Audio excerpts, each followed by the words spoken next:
programa es presentado por Diario La Voz, un suceso nacional. Polinca, líderes en bolsa de seguridad para el traslado de valores y documentos.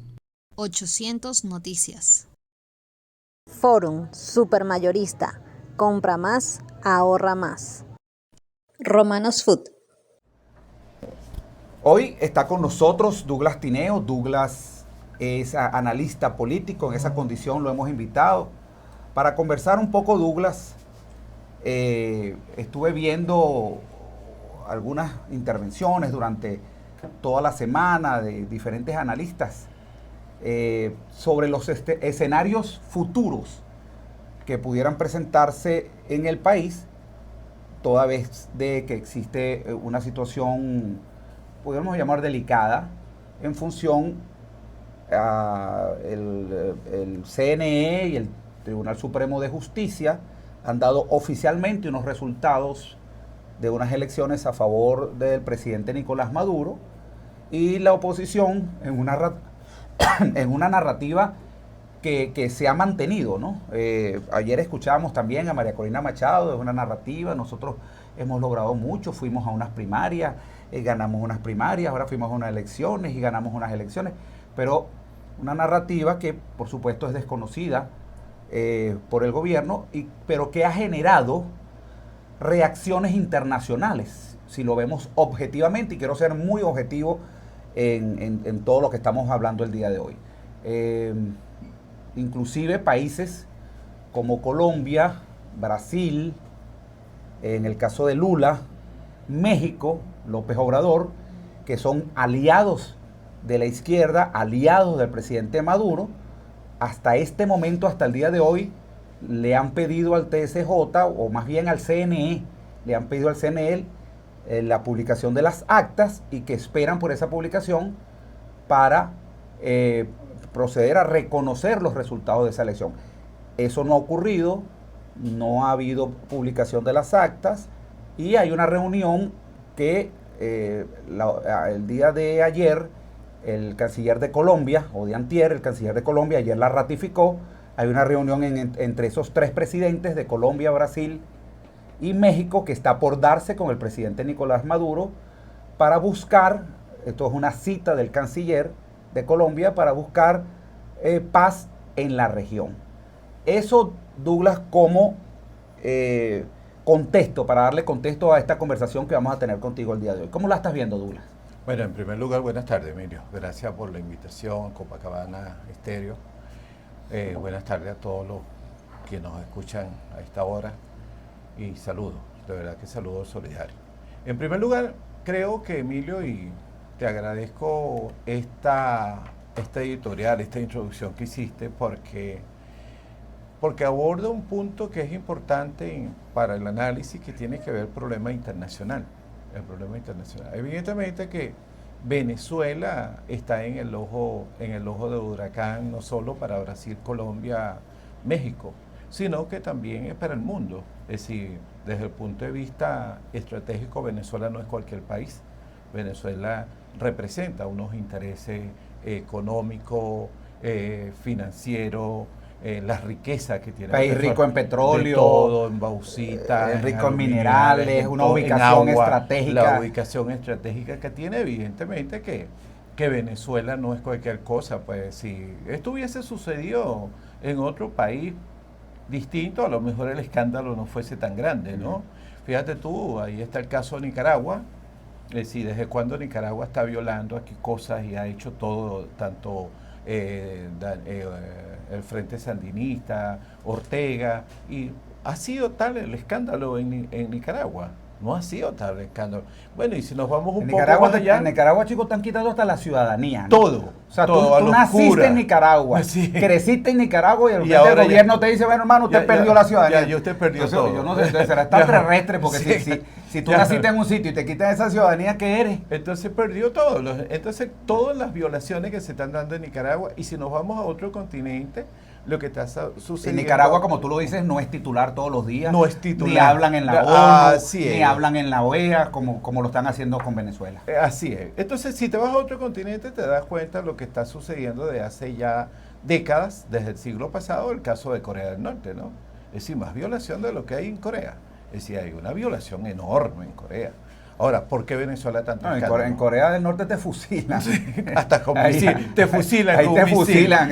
Si dices algo que no tienes que decir. Entonces, ¿por qué y pongo estos dos ejemplos concretos y por qué Venezuela hoy es el centro? Evidentemente que aquí hay unos intereses más allá, no es porque la Unión Europea o los Estados Unidos quieran a los negritos de Venezuela más que otros, o Putin, o los demás países que nos quieran, simplemente que hay unos intereses el interés político, pues, o geopolítico. Sí, es un interés demasiado grande, es decir, cómo Estados Unidos comienza a reclamar nuevamente su mercado. Es decir, Estados Unidos perdió un mercado importante que es Venezuela, es decir, y no solo el mercado petrolero, sino también, Emilio y amigos, Venezuela, Estados Unidos perdió el mercado militar.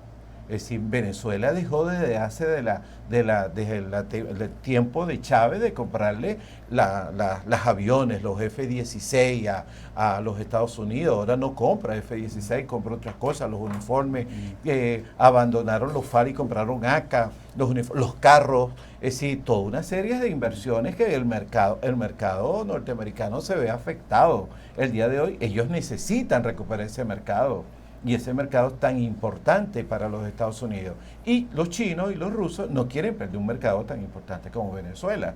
Por eso digo que la disputa hoy de este debate... Yo diría no solamente Venezuela, sino en este caso de los mercados, del mercado latinoamericano, claro, que lo tenían totalmente abandonado. Pues. Así es. Y fíjate tú el paso que acaba de dar en estos días Nicolás Maduro, el presidente Nicolás Maduro.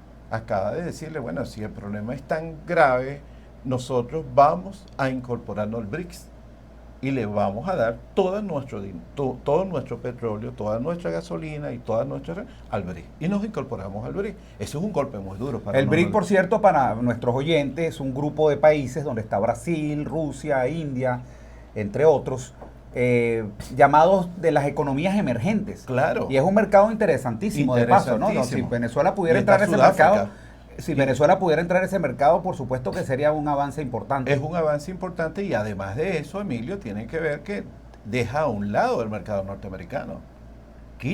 Lo quita de una manera y entonces eso para los norteamericanos es un golpe duro. Pero volviendo, y por eso la pregunta interesante en el sentido de ¿cómo vemos la situación? En estos días tú entrevistabas a un viejo amigo en común, a Richard Guevara. Los entrevistabas tú desde México. Richard está en México, sí. México, sí. Analista político también. También, sí. Radicado en este momento en México. Es correcto. Y tú le preguntabas algo a Richard, cuestión que yo no comparto con Richard, cuando Richard decía de que aquí los caminos estaban cerrados para las negociaciones. Es decir, en política jamás... Los caminos están cerrados. Están cerrados. En política jamás, y estoy hablando en los conflictos más grandes que ha habido en el mundo, es decir, la política sigue siendo el arte, la ciencia de la diplomacia, de la negociación. Aquí en política jamás. Y si ustedes recuerdan, y volviendo al caso internacional, la guerra de Vietnam-Norteamérica, sí, se estaban cayendo a bombazos. Y estaba Ho Chi Minh negociando con los gringos y negociaron. Y ahorita la guerra de Ucrania con Rusia se está negociando. Es decir, jamás en la política los caminos están cerrados. Y en el caso de Venezuela no es la excepción. Ahora, ¿tú crees que hay comunicación o ese puente? Ahí voy, a eso voy. Ajá. Yo creo que en Venezuela... Entre el gobierno y la oposición. Pero por supuesto que lo hay, no es cualquier cosa. Mira, no se crean ustedes que la libertad de estos menores de edad que se han producido en los últimos días, solo quedan 28 chamos menores de edad, es producto de una presión, es producto de una situación política nacional interesante. Por supuesto que la Organización de Estados Americanos juega un papel importante ahí, la Organización de las Naciones Unidas juega un papel importante. Esta reunión que hizo ayer Tarek con el abogado de Mundo González Urrutia no es cualquier cosa, es también tienen que ver que hay que flexibilizar las cosas. O sea, que pudiéramos decir que existen puentes entre el gobierno y la oposición. Puentes, por supuesto, y comunicaciones siempre que no son públicas y de las cuales nosotros no sabemos. Siempre lo ha habido, siempre. Desde Chávez y cuando estalla la crisis política en Venezuela, siempre ha habido la comunicación, las relaciones, y esa reunión de Barbados eso no nació por obra y gracia del Espíritu Santo, fue producto de negociaciones, fue producto de cambio, fue producto de dar, de ceder cosas, ha sido de negociación. Ir a las elecciones el año pasado, a las primarias, aceptar que el gobierno permitiese las elecciones primarias, tiene que ver con una negociación. Con esas negociaciones. Las libertades de algunos presos políticos tienen que ver con esas negociaciones. Que hayan permitido la incorporación al final de Mundo González Urrutia a que compitiese a la presidencia de la República es producto de una negociación. Es producto. Es decir, las cosas cuando se dicen en política, los caminos están cerrados. No, los caminos jamás han estado cerrados. Ahora, que uno pretenda que la negociación sea todo a favor de uno, esa es una cosa. Pero las negociaciones siempre van a estar presentes. Pero culmino,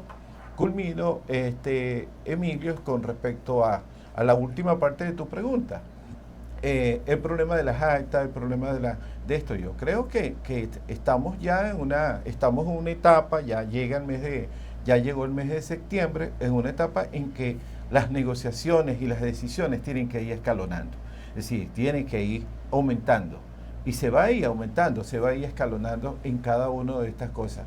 Un escenario en los cuales uno señala que, por lo menos, el mensaje que mandó Nicolás, pone al señor Diosdado como ministro de Relaciones Interiores. ¿Eso es un mensaje? Es un mensaje, por supuesto que es un mensaje. ¿Para quién es ese mensaje? Para la oposición venezolana y para lo interno también, para lo interno. Es decir, oye, el PSUV, esa demostración del 28, aquí hubo mucha gente del Partido Socialista Unido de Venezuela que no votó por Nicolás.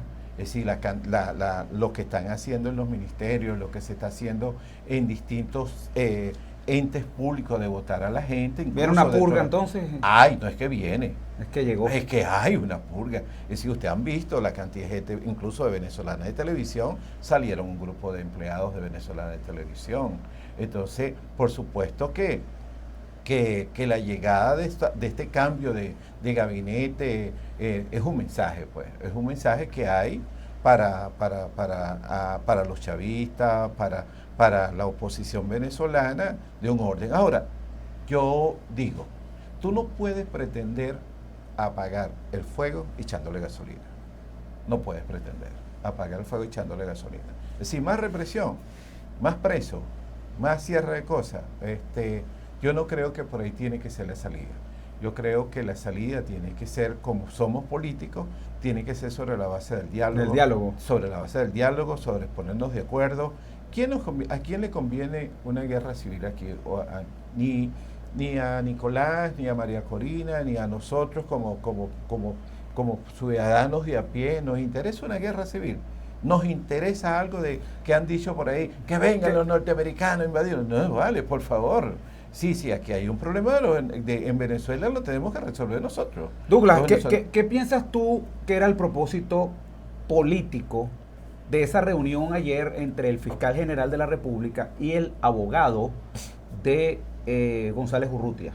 Mira, porque todavía no han salido los detalles, han salido cosas como que por pedacitos, ¿no? Le dejan a uno la posibilidad de armar un rompecabezas, pero el fiscal hasta el día de hoy prometió decir algunas cosas sobre esa reunión, no lo ha hecho hasta este momento. ¿Cuál crees tú que fue el propósito político de esa reunión? Mira, ¿Fue convocada por el gobierno? ¿Fue solicitada por González Urrutia? No, es una reunión del alto gobierno, una decisión del alto gobierno. Recibía al doctor García, de recibir al doctor García, por supuesto, y tiene que ver con lo que hemos analizado en esta primera parte del programa, Emilio, tiene que ver con las negociaciones, es decir, se va a cometer el error, va a seguir presionando o echándole gasolina al conflicto Nicolás a esta situación, metiendo preso a González Urrutia. Oye, yo creo que es un error, de verdad, meter preso. Ahora, ¿tú piensas que en realidad esa orden de captura está hecha para meterlo preso? Porque hemos estado analizando y escuchando y viendo programas y dice, bueno, es que el gobierno no sabe dónde está González. Claro que sabe. Si fueran a meterlo preso ya lo hubieran metido preso. Pareciera ser más bien algo para que se vaya, para que se meta en la embajada de España o se vaya del país. Mira, tú presionas, ¿tú crees que es así? o tú levantas, hablando en términos coloquiales, en política tú levantas la talanquera, la pones alta, que sea difícil saltarla, para irla y escalonando hacia abajo, para que sea, pero que vas pidiendo de menos a más, es decir, vamos a negociar. Es decir, este es un gobierno que ha sabido también negociar. Claro. Chávez fue un gran negociador de esto. Nicolás Jorge ha sido un gran negociador de esto. Y evidentemente que esa reunión con el doctor García y el fiscal el día de ayer tiene que ver, es un mensaje. Es un mensaje. Ya he aprovechado para decirle, mire, díganle al señor Urrutia tal cosa. Sí, entonces incluso Diosdado ayer en el programa El Mazo Dando decía, nosotros sabemos dónde está Edmundo González Urrutia, pero no lo voy a decir porque esta carta se lo voy a mandar a mi pana ministro de Relaciones Interiores, que por supuesto soy yo. Mismo. Sí, entonces por supuesto que lo sabe, o no sabe dónde está María Corina. Sí, no sabe dónde está, pero es un mensaje de que ellos están dispuestos también a abrir un espacio. Ahora, eso crearía un conflicto internacional. Si llegase, porque esto tiene dos vertientes, ese análisis, Douglas, perdona uno, que sea como el caso de Guaidó. A Guaidó se le amenazó, te vamos a buscar, mañana estás preso, y Guaidó hizo lo que le dio la gana hasta que se fue. Y no me vas a decir tú a mí que es que salió con una gorrita y unos lentes por Cúcuta y nadie se dio cuenta. No me vengan ese cuento, porque este gobierno, si hay algo que lo hace muy bien, es la inteligencia. Claro, pues. Entonces Guaidó lo dejaron ir. Guaidó se fue. Claro. Y así le sirvió. Pues Guaidó, en efecto, Guaidó en el exterior se ha desaparecido, ¿no? Ya me refiero a políticamente se ha desaparecido. Se estaría buscando algo similar con González Urrutia, o en verdad el gobierno en algún momento tú sientes que pudiera ponerlo preso. Mira, yo no creo que ni a Edmundo ni a María Corina la van a detener, no creo. Lo que sí esta reunión del día de ayer de fiscal es un punto de encuentro, es un punto de buscar un camino para una negociación, para un acuerdo, para esto, porque primero todo el mundo sabe lo que sucedió el 28, ellos lo saben, toda esta purga que pasó, toda esta situación, la presión internacional es demasiado dura. Y hay que buscar un punto de encuentro. Yo creo que hay que buscar un punto donde podamos ponernos de acuerdo. Mira, aquí hubo una propuesta, creo que fue de Lula, o fue de Gustavo Petro, de repetir las elecciones. Lula. Fue Lula, ok, de repetir las elecciones. Esa propuesta no caló. Repetir elecciones, pero ¿cómo es la cosa? ¿Cómo vas a repetir una elección? Sí, ¿en qué condiciones? ¿En qué condiciones la vas a repetir con este mismo Consejo Nacional Electoral? No, y este es un gobierno que aprende. Vuelve a repetir las elecciones y olvídate tarjeta de la MUD. No, y además olvídate además vienen de una experiencia varina. Sí. Viene de una experiencia varina. La de Varina, eso está ahí, eso todavía está allí. Es decir, te repito las elecciones, las elecciones, te las repito en enero, mudaron todo el gobierno para allá, para Varina, y sin embargo, le ganaron. Hay una diferencia que originalmente era de 300, se convirtió en 60,000. Sí, exactamente. Entonces, pero el gobierno de Nicolás tiene que buscar un punto de encuentro. Yo creo que los venezolanos necesitamos esto. Ahora, lo que tú no puedes seguir haciendo, y ahí mi análisis ya como político, es seguir arrinconando a este pueblo. No lo puedes seguir arrinconando. Es decir, ya es suficiente la situación que vivimos desde el punto de vista económico, desde el punto de vista laboral. También lo vas a arrinconar desde el punto de vista político, donde no le permite a la gente reunirse, donde no le permite a la gente, oye, va a llegar un momento en que los pueblos se rebelan, pues. No, y Douglas, hay algo que yo me imagino el gobierno está analizando. Si tú partes de los números oficiales, si tú partes de los resultados que publicó el CNE, hay más de 4 millones de personas que votaron en contra. Sí, claro. Que no están de acuerdo con el gobierno. Claro. Como le dijo alguna vez a Fidel Castro a Chávez, mira, no hay 4 millones de oligarcas. En un mensaje claro Me y acuerdo, contundente. me acuerdo. ¿Te acuerdas, verdad? Claro que que le me está acuerdo. diciendo, hermano, ahí hay gente humilde, ahí hay sectores populares, tienes un problema que tienes que Claro, atender. que hay que atender. Y Bueno, a eso me aquí el refiero. gobierno tiene un problema que tiene que atender porque tiene millones de personas. Y te repito, y estoy tomando como base el boletín oficial. Claro. Y por eso te digo de que en momentos como este, Emilio, tú tienes que distender, tienes que aflojar, tienes que buscar un punto donde la gente pueda manifestar, donde la gente pueda decir. Es decir, tú no puedes pretender llegar al caso Nicaragua, donde eso que tú ese ejemplo que tú dices, coño, le quitaron ya hasta la cédula a la gente, la nacionalidad. Es decir, vamos a llegar a este punto aquí en Venezuela. Vamos a llegar a ese punto. Hasta los curas hasta están metiendo preso y votando del país, exiliando allá en Nicaragua. Entonces Nicolás plantea hace unos días atrás, y vamos para una mega elecciones. Vamos a elegir gobernador y la vamos a ganar todas. Y vamos a ganar todas las alcaldías. Oye, vale, es un mensaje donde realmente ya no tienes cuidado. Ya no tienes cuidado. Ahora, eso agrada. Fíjate que, por cierto, aquí eso nos mandaban agrada. un mensaje ahorita, ahora que tú hablas de eso, Joan García de Trapichito, dice, Emilio, luego de la manera como se han dado las cosas después del 28 de julio, ¿es conveniente participar en próximos comicios? ¿Habrá posibilidades de recuperar actas? Y mira, yo soy un demócrata, pero eso me preocupa.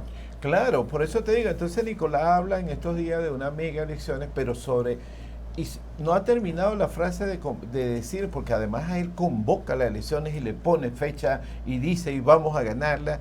Es decir, eso le da una estabilidad política interna o externa a Nicolás. Y cuando él dice, y vamos a ganar las 23 gobernaciones, y ya estamos listos para ganar las 23, es decir, ¿cuál es el estímulo? ¿Cuál es el estímulo de la gente de participar? No hay ningún estímulo de participar.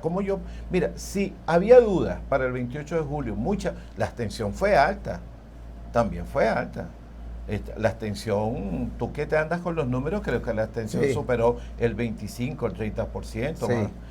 La abstención fue alta. Y mucha de la gente que estaba aquí en Venezuela, que pudo haber votado y no votó, es por las dudas que había. Ahora imagínate tú, con esta situación, la claro, duda es mucho más grande. Claro, y eso hay que rescatarlo. Y eso hay que rescatar la fortaleza del voto. Y por supuesto hay correcto. cosas que hay que superar. Mira, 1:30, vamos a ir al corte de publicidad. Primero, bueno, fíjate, aquí me viste revisando los números. Te repito, estos son los números oficiales. No son los números que la oposición dice tener en sus actas. Estos son los números que publicó el CNE. Edmundo González sacó 5 millones en este boletín, 5.326.104. Bueno, tú sabes que no son 103, si esto es lo que publicó el CNE. 5.326.000 oligarcas, imperialistas. O sea, aquí el gobierno tiene que analizar esto con mucho detalle. Y repito una vez más, estoy tomando los números que publicaron. Si los números son superiores a esto, bueno, la preocupación tiene que ser mucho mayor. Vamos a ir al corte de publicidad. Cuando regresemos, Douglas, yo quisiera que analizáramos un poquito las 4 propuestas que dio el analista político John Magdaleno como posibles 4 escenarios. Yo entiendo que viste su programa. Y él plantea 4 escenarios que pudieran pasar a partir de todo lo que está pasando en este momento. Vamos a analizar esos 4 escenarios cuando regresemos. Vamos al corte de publicidad, al regreso más de Conversando con Emilio. Ya regresamos. A pesar de la crisis, el diario La Voz cumple su compromiso de informar con imparcialidad y valentía. El impreso, la versión digital y nuestras redes sociales te conectan oportunamente con el acontecer nacional e internacional. Diario La Voz, un periódico para la Venezuela de hoy. Diario La Voz, un suceso nacional. 1:34, estamos de regreso conversando con Emilio, hoy con Douglas Tineo. Douglas es analista político y conocedor, pues, hombre de 1000 batallas en estos escenarios. Y Douglas, esta segunda parte quiero dedicarla a la revisión de un análisis que utilizó y que ha hecho, que he visto en las redes sociales de John Magdaleno.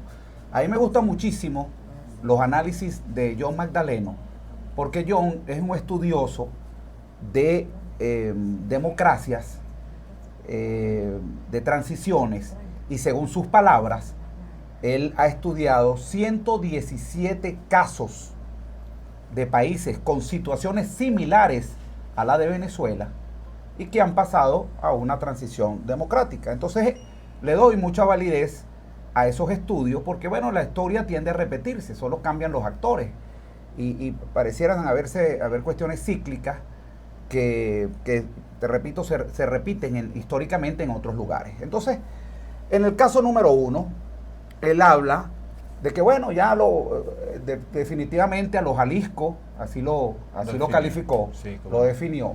El gobierno se queda, y no te enseño actas y no te enseño nada, y gané yo y punto, y si no me llevo mi pelota, como hacen los chamos en la calle. Y bueno, eso deja a un gobierno en cierta forma debilitado. Hay una crisis de legitimidad porque hay gobiernos, incluyendo gobiernos de izquierda, que no reconocerían al gobierno de Venezuela, el gobierno de los Estados Unidos no nos reconocería, pareciera que seguirían las sanciones o vendrán más sanciones individuales como ha hablado el gobierno venezolano. ¿Cómo ves tú si ese fuese el escenario? Me quedo a los Jalisco.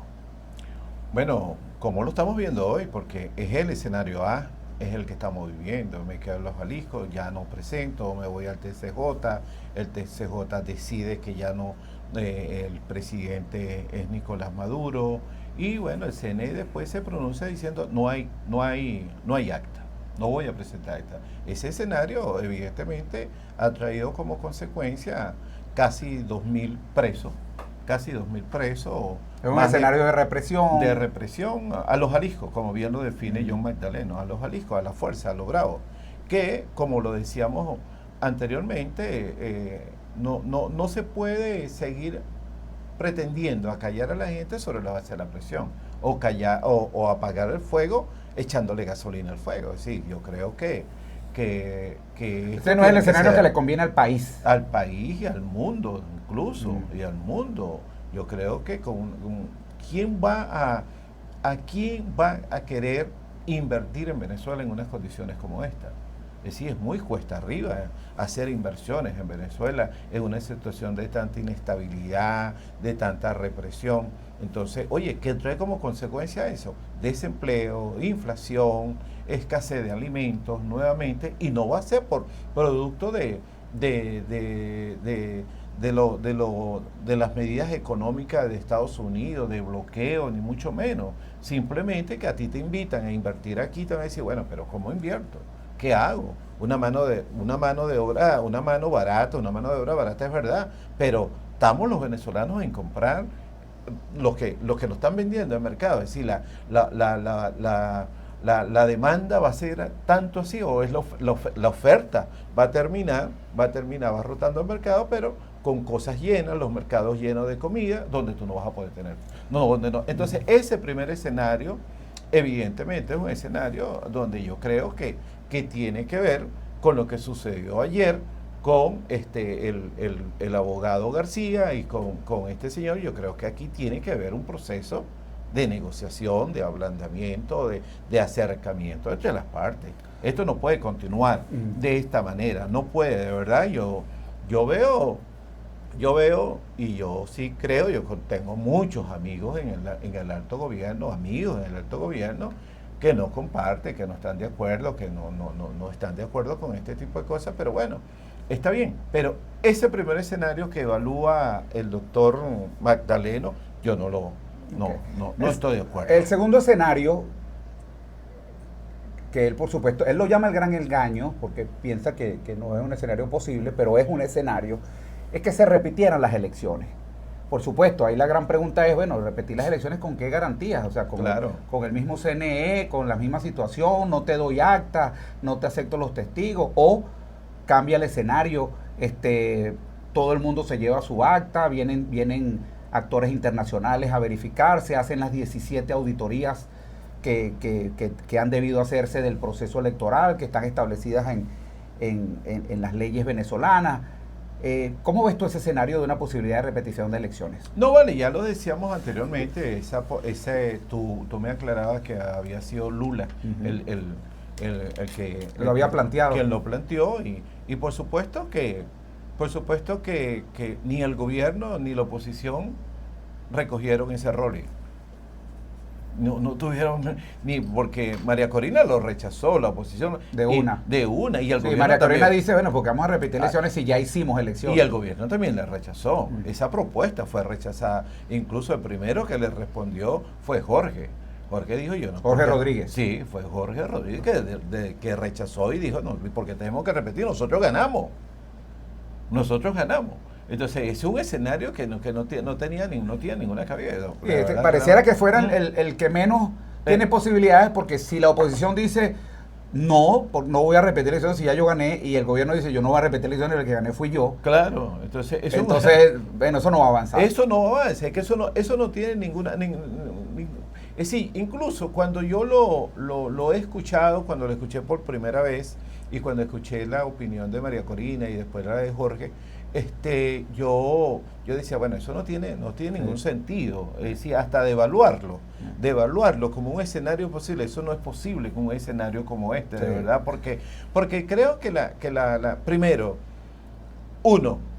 lo de las actas, lo de la votación, lo que se han sacado los videos, que cuántos centros electorales se ganaron, toda esa serie de cuestiones, tú dices, bueno, si yo gané 10-0, ¿por qué yo tengo que repetir el juego?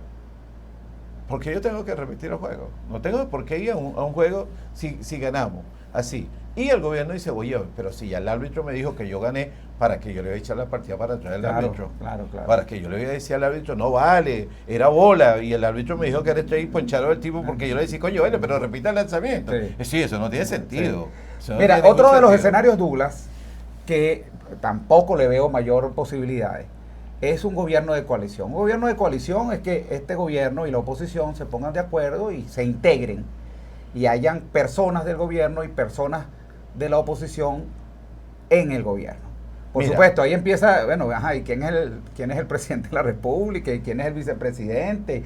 Y la oposición es el que le van a dar el Ministerio de Asuntos sin Importancia. Y entonces ahí empieza, tú sabes, como un tejimaneje en algo que yo no le veo, pero que es una posibilidad, porque según Magdaleno, en otros países se ha hecho y lograron una estafa.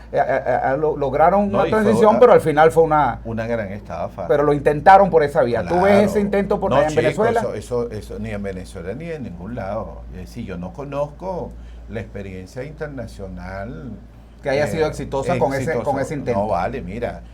Vamos a ponernos de acuerdo y vamos a compartir el gobierno. No, mi hermano, eso no es así. Mira, incluso John analiza que una de las experiencias más grises sobre eso fue Zimbabue. Y yo recuerdo esa experiencia de Zimbabue. Sí, el presidente de Zimbabue terminó diciendo, bueno, tantos ministerios para la oposición, tantos para mí, y al final el presidente de Zimbabue decidió, cuando le dio la gana de votarte, te votó, ya te dio la oportunidad. No lo hiciste bien, o pudiste haberlo hecho bien, pero para él no. Y incluso los ministros terminaron yéndose del país. Pero te voy a decir otro cuento que tiene que ver algo que no lo cita John. Tiene que ver la experiencia de la revolución rusa de febrero del 17, cuando los rusos, Kerensky sale del zar, él invita a todos los socialdemócratas, a toda esa oposición a ser parte del gobierno, y ellos invitan a los bolcheviques, a los comunistas, a Lenin, a todo eso, a ser parte de ese gobierno, y ellos, los comunistas de Rusia, incluso terminan yéndose, diciendo, nosotros no vamos a hacer gobierno contigo, y crean las comunas, todas las comunas, todos esos centros de los soviets, y salen del presidente que había derrocado al zar en octubre, que es la gran revolución de octubre. Sí. Pero parte de ese ejército que derroca a los que habían derrotado al zar, es parte de ese ejército, eran bolcheviques. Es decir, ¿qué hicieron los comunistas? ¿Qué hizo el partido bolchevique? Intervino hizo una fuerza en el seno de las Fuerzas Armadas soviéticas, o no era soviética, rusa, igualmente que en el gobierno. Es un arma de doble filo, peligrosísimo. Es un arma de doble filo. Es decir, tú me das a mí, a Douglas Tineo, el Ministerio de la Vivienda, y le vas a poner a hacer Douglas Tineo Vivienda la política contraria ideológicamente a la tuya. Es decir, Nicolás se va a calar eso, o cualquier otro se va a calar de que tú, Emilio, ministro de Relaciones y Comunicaciones, o presidente venezolana de televisión, que tú lleves a la entrevista a María Corina, al otro, al que tú quieras, te van a decir, no, eso es una estafa, eso es una mentira. Es una mentira, eso no existe. Y por eso cuando a mí me lo han planteado, porque me lo han planteado fuera, y después cuando lo veo del análisis de John Magdaleno, digo, no, eso incluso no entra ni siquiera dentro de un escenario, no es posible. Yo no veo al gobierno planteándose una 1:45 de la tarde, estamos conversando con Douglas Tineo, analista político, analizando pues toda esta situación que desde el 28 de julio se ha presentado en el país. Douglas, una tercera opción, una tercera arista de todo lo que pudiera pasar, la califica John como el brinkmanship. Te confieso que tuve que investigar sobre qué es el brinkmanship, pero al final el brinkmanship es llevar toda esta situación al límite, escalar los conflictos, llevar todo a un punto donde las partes se vean, bueno, algo así como los rusos y los norteamericanos con la bomba nuclear. ¿Te acuerdas de aquella época que todos sabían que podían... la Guerra Fría. La Guerra Fría, pues podían claro. Desaparecer de la Tierra el uno al otro y a todos nosotros con ellos, ¿no? Claro. Pero cuando tú te das cuenta de que tú puedes desaparecer al otro y el otro te puede desaparecer a ti, tú dices, mira, ya va, aquí tenemos que ponernos de acuerdo, porque si no, aquí vamos a desaparecer los dos, y creo que ese escenario no le conviene a ninguno de los dos. Brinkmanship se llama eso. Sí, sí. Tú ves el brinkmanship ocurriendo aquí en Venezuela, vamos hacia un escenario peligroso de escalada que nos lleva hasta que veamos que ambos desaparecemos, y entonces ahí es donde se produce un acuerdo. Mira, yo ese escenario lo veo, y lo dije en la primera parte del programa. Yo creo que el gobierno de Nicolás y la puesta en escena o la ubicación de Diosdado en el Ministerio de Relaciones Interiores tiene que ver con eso. Tiene que ver con escalar la situación de represión, la situación de pegarte contra la pared, no te voy a matar, pero llega un momento en que tú tienes que negociar, porque también de este lado va a haber una presión, se está haciendo una presión interna, va a haber presiones internacionales, es decir, son dos fuerzas que en este momento, Emilio, saben que no son capaces de derrotarse. Sí, a menos que suceda lo del 28, pero yo no asumo que me derrotaste electoralmente. Ahora, vamos a una guerra civil. Es decir, el gobierno está dispuesto a ir a una guerra civil, escalar tanto la presión, y como lo decía yo al principio del programa, es decir, tú no puedes apagar esto con gasolina, porque llega un momento en que los pueblos se rebelan. Y se rebelan. Aquí hay manifestaciones de rebeldía en el mundo de mucha magnitud, que se ha habido en guerra de guerrilla, lucha armada, rebeliones, insurrecciones, paros, toda una serie de cuestiones, y yo creo que eso... ¿Cuál es el escenario, Emilio, que yo veo? ¿Cuál es el escenario que yo veo? El escenario que yo veo tiene que ver aplicar el arte de la política, el arte de la diplomacia. Aquí hay que negociar. Y tenemos tiempo para negociar, tenemos tiempo, mucho tiempo. La política venezolana se ha caracterizado porque los tiempos a veces uno dice que son cortos, 2, 3 meses, oye, pero son tan largos a veces. ¿Y hay disposición para negociar? Yo creo que va a haber, tiene que haberla. Yo creo que tiene que haberla, y creo que hay disposición de parte del gobierno de hacerla. Y creo que también el hecho, cuando el señor Edmundo González Urrutia dice, no me voy a ir del país, yo me quedo en el país, cuando María Corina dice, yo me quedo en el país, Y tú lo decías, ¿es que acaso el gobierno no sabe dónde están esos dos señores? Es decir, hay también una posibilidad, hay una posibilidad de querer negociar, hay una posibilidad de decir, bueno, que se queden, vamos a negociarlo. Tú pones un ejemplo de Guaidó. Son condiciones totalmente distintas, evidentemente. Guaidó fue un señor impuesto y se declaró presidente de la República en una avenida. En la plaza de Chacaína. Es una vaina, sí, disculpe. Sí, se declaró presidente y la gente decía Guaidó, Guaidó, Guaidó. Esto no. Estos son 7 millones de votos donde tienen las pruebas donde tú ganaste y donde ellos saben que tú ganaste, tú las tienes. Es decir, Guaidó no podía demostrar absolutamente nada. Es decir, 61 países apoyaron a Guaidó, es verdad, pero tenía que, y ese apoyo a Guaidó tenía y representaba, significaba lo que representa Venezuela desde el punto de vista que vimos en la primera parte, los intereses económicos de Venezuela. Es decir, hubiese sido Guaidó y otro y también los apoyan. Y el caso de Edmundo González Urrutia es totalmente distinto porque es un tipo que es electo, y electo en las peores condiciones. Es decir, aquí se ganó el 28 de julio sin dinero, sin propaganda, sin carro, una señora cruzando el Orinoco en una chalana, una señora viniéndose escondida en un ferry, una señora que no podía entrar a ningún aeropuerto. Tú no viste un pendón puesto del mundo en ninguna calle, en ninguna avenida. Es decir, las condiciones más duras en la historia. Yo no he visto una campaña, Douglas, como esta. Entonces creo de que las dos fuerzas son cosas distintas, pero para que eso ocurra, Douglas, tiene que haber,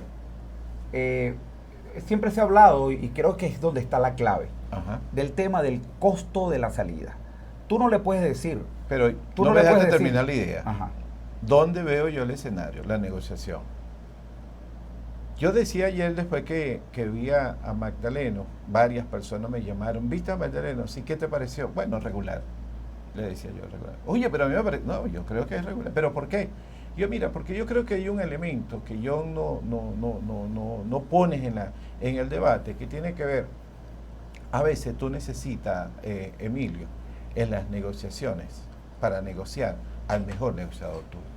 Si tú mandas a negociar a un tipo que no oye, que no ve, que lo que quiere es pelear, que quiere terminar en un conflicto, a veces la fuerza o a veces el sector va a terminar en un conflicto. Va a terminar en un conflicto. Termina en un conflicto.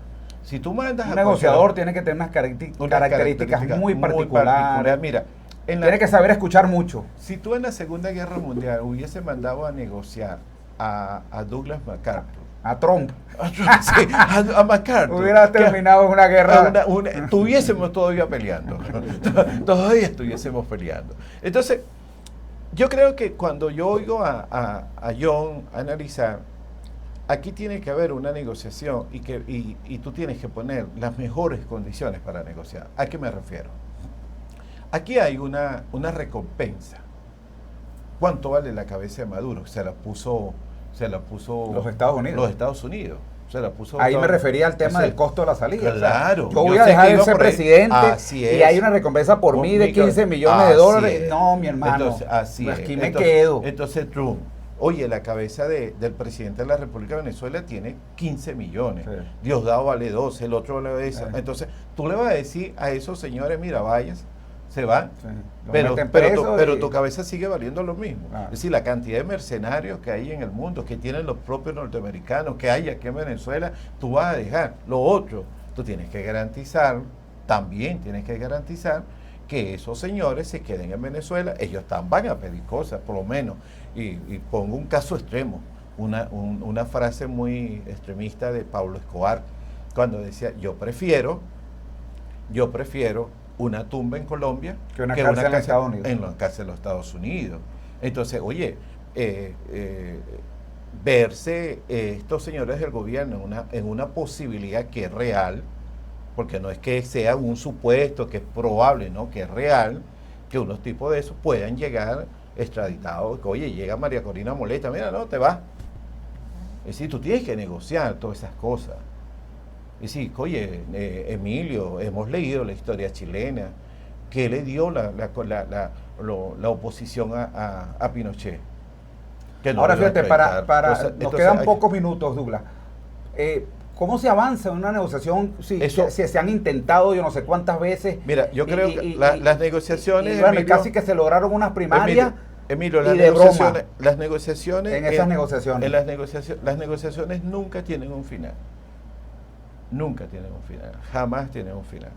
En las negociaciones, en la política y cuando hay intereses tan grandes como estos, jamás tienes un final. Porque además de eso, tú tienes que negociar con estos amigos, pero también tienes que negociar con los chinos.